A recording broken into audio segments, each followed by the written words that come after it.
চমৎকার ভিউ। ঢাকা শহরে গুলশান লেক ভিউতে আছি, অর্থাৎ আমেরিকার অ্যাম্বাসির ভারতীয় হাই কমিশনারের পিছনে যে লেকটা, সেই লেকের অপোজিটে lake view. Gulshan 1 sorry Gulshan 2-এর কি চমৎকার দৃশ্য, মনোরম। ঢাকা শহরের ওয়ালাইকুম সালাম রহমতুল্লাহি বারকাতুহু। খুব চমৎকার সোয়া। আমি গিয়েছিলাম ডিওএসএসে, আসার পথে আমি গুলশান 1 এবং 2-এর যে লেক দূরত্ব, গুলশান 1 থেকে যাওয়ার সময় গুলশান 1 থেকে হাইটে গেছি লেকের সাইড দিয়ে, সে সময় ভিডিওটা করি নাই, এখন করলাম। খুব মনোরম পরিবেশ, গাছগাছরা, খুবই সুন্দর রোড, জনগণের জন্য রোডটাও খুব চমৎকার। পাশে যে চমৎকার ভিউটা আমি দেখাচ্ছি, গাছগাছরা, বিভিন্ন ধরনের গাছ, ফলজ গাছ না, ফলজ গাছও আছে, ফলজ গাছ কোনো কামরাঙ্গা, আমরা এই ধরনের গাছ এই লেক ভিউর সাইড দিয়ে লাগাইছে। এই যে দেখেন চমৎকার ভিউজ, ওই যে সাইডে আমি সাইড দিয়ে হাঁটতেছি। যাই হোক, তবে অপরিষ্কার, লেকের পানি খুবই অপরিষ্কার।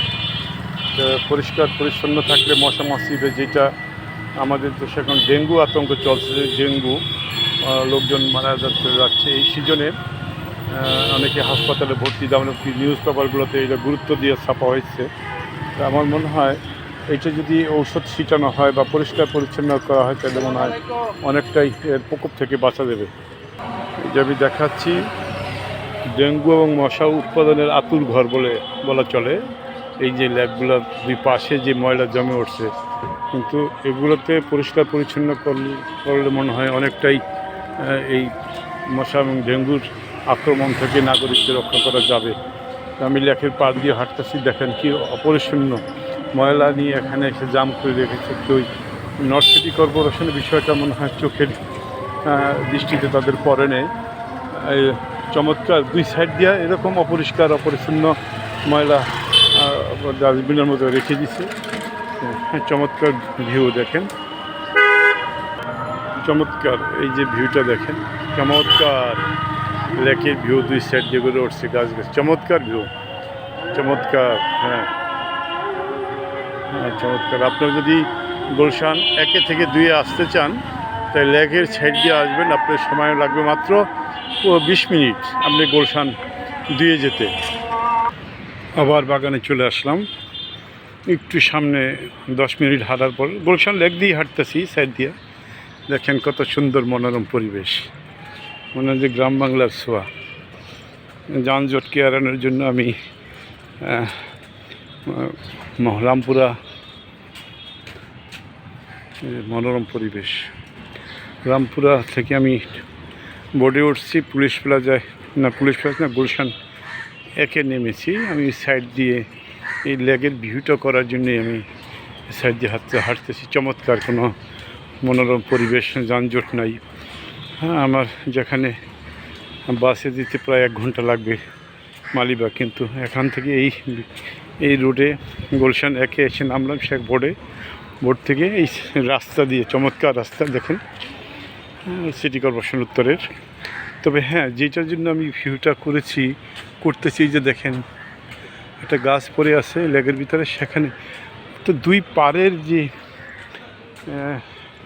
ময়লা আবর্জনা, প্রচুর মশার জন্ম নেয় এখান থেকে। এগুলো পরিষ্কার করার জন্য উচিত। এখানে প্রচুর নোংরা লেকের দুই পাড়ের সাইড দিয়ে। আমি যে প্রায় 20 মিনিট হেঁটে চলছি, 20 মিনিট লাগবে আমার গুলশান 1-এ যেতে 2 থেকে। হ্যাঁ, অনেক লোক এদিক দিয়ে যাতায়াত করে, যারা চিনে বা জানে শুনে। একদম সহজ রাস্তা, আপনার রাস্তায় যানজটে পড়ে না থেকে আপনি রোড দিয়ে হেঁটে গেলে আপনার সময় লাগবে 20 মিনিট, রোড দিয়ে গেলে লাগবে প্রায় 1 ঘন্টা। এই যে দেখেন গাছটা পড়ে আছে, কত ময়লা আবর্জনা, বিশাল একটা গাছ পড়ে আছে লেকের ভিতরে। হ্যাঁ, লেকের পানি, মাছ আছে, মাছ চাষ করতেছি, কিন্তু দুই সাইড দিয়ে যে ময়লা। গুলশান 1-এর কাছাকাছি চলে আসছি আমি, তো আরেকটি কাঁচামারি গুলশান একের লাস্ট বর্ডারে যেটা সুন্দর ভিউটা দেখেন, এই ভিউটাও আমি দেখাচ্ছি, আরও চমৎকার, খুবই সুন্দর দুই সাইড দিয়ে। তো অনেকের দেখেন মনোরম পরিবেশ, ঘোরার মতো জায়গা। বিকালবেলা যদি আপনি আসেন এখানে বসে লেকের পারে, লেকের পানি একটু মানে দুর্গন্ধটা নেই, যেটা ওই রামপুরার যেখানে বোট চলে সেখানে আছে দুর্গন্ধটা বেশি। চমৎকার দৃশ্য, চমৎকার। আমি ভিউটা দেখানোর জন্য এই সাইডে এসে আমি দেখেছি যে লাস্ট ভিউ, এরপর আমি ক্যামেরা বন্ধ করব। তার একটা জিনিস, আমি যেখানে এসে নামলাম বোটে, পুলিশ প্লাজার পর থেকে গুলশান একা এসে বোট চলে এখানে নৌবাহিনীর তত্ত্বাবধানে, সেনাবাহিনীর তত্ত্বাবধানে। সেখানে এই যে একটা বেড়িবাঁধ আছে, এই যে গুলশান একে এবং বাড্ডার দিকে যেখানে এসে বোটটা থামে, গুলশান একের বোট স্টেশন, এইটাকে যদি একটা ব্রিজ করে পুলিশ প্লাজার মতো একটা ব্রিজ করে দেওয়া হয়, তাহলে এই যে ঠিক একই লেক, মানে বোট এটা চলতে পারে সহজভাবে একেবারে আমেরিকান অ্যাম্বাসির পিছনে, অর্থাৎ বনানীর মেইন রোড আইসা সংযুক্ত হতে পারে। কিন্তু কেননা এই জিনিসটা করতেছে না, এই যে আমি লাস্টে দেখাবো যে কোন রুখো লেগা করা উচিত, যাতে আরও সহজে বোর্ডে চলে আসতে পারেন আপনি 30 টাকা দিয়ে। হ্যাঁ, এই যে আমি দেখাচ্ছি লেগের যে ওই যে সাইডে যে গুলশান এক থেকে যে বাড্ডা যে মেইন রোডটা গেছে, এইটা পুলিশ প্লাজার মতো যদি ব্রিজটা করা হয়, তাহলে এখান দিয়ে বোট চলে আইসা বোটটা যেতে পারে ওই বনানী দিয়ে গুলশান দিয়ে, তাহলে অনেক সোজা হয় না। তো ওখান থেকে 25 টাকা দিয়ে আমরা আসছিল এই যে বনানী একে, এখানে আরও 10 টাকা যোগ হইলে সুন্দর যাতায়াত করে, অনেক সাশ্রয় হয় এবং নিরাপদ যাতায়াত করতে পারে, যানজটটা কমে আসে, তাই না? এই এখানে একটা ব্রিজ দিলে হয় নাকি, কি বলো? হ্যাঁ, ভালো হবে, ব্রিজ দিলে হইলে তো ভালোই হবে। এই ব্রিজটা নিলে ভালো হবে না? তো এইটা কোন এলাকায় বলো, একটু বলো। হ্যাঁ, গুদারাঘাট। এই গুদারাঘাটটা যদি একটা ব্রিজ হয়, তাহলে এই লেকের সাথে সংযুক্ত হয়ে গেল, হাতিঝিলের মতো হয়ে গেল। ধন্যবাদ। হ্যাঁ ভাইয়া।